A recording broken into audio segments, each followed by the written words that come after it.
grand merci d'être très nombreux à suivre le fil que nous avons lancé la semaine dernière. Et vous pouvez continuer à vous abonner tout simplement en cliquant sur nos sites internet, Facebook, etc.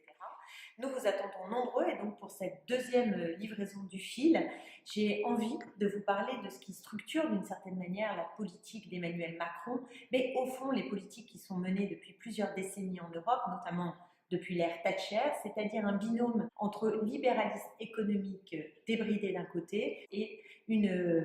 des principes de droits et libertés qui sont bafoués. Alors, la dimension économique libérale, on la connaît, l'acte qui ressemble maintenant à un péché originel avec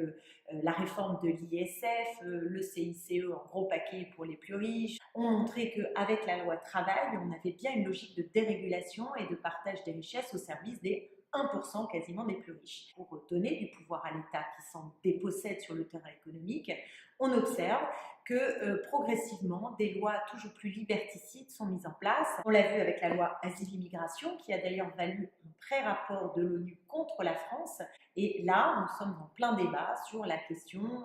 d'une répression toujours plus dure à l'égard des manifestants, des gilets jaunes, logique de pénalisation des mouvements sociaux qu'on connaît bien, mais avec maintenant une dimension particulièrement tragique, puisque l'utilisation de balles LBD et autres ont malheureusement fait beaucoup de blessés graves du côté des manifestants. Escalade de la violence qui rend la tâche difficile pour la majorité des policiers qui veulent normalement faire leur travail et évidemment une vie infernale pour ceux qui veulent manifester et qui aujourd'hui en France ont peur d'aller manifester. Mais ce qui est important d'avoir en tête, c'est que ces deux facettes fonctionnent dans une cohérence qui n'est pas tout à fait nouvelle, mais dont peut-être nous prenons aujourd'hui pleinement la dimension. Nous sommes devant un mur, c'est-à-dire que le capitalisme appauvrit les peuples, rend la vie toujours plus adossée à une logique de concurrence qui est délétère pour la culture, pour l'éducation, pour la santé. Et en même temps, nous avons des gouvernements qui sont toujours plus autoritaires et qui montrent leur visage à l'égard de la presse aussi, comme on vient de le voir avec Mediapart. Et cette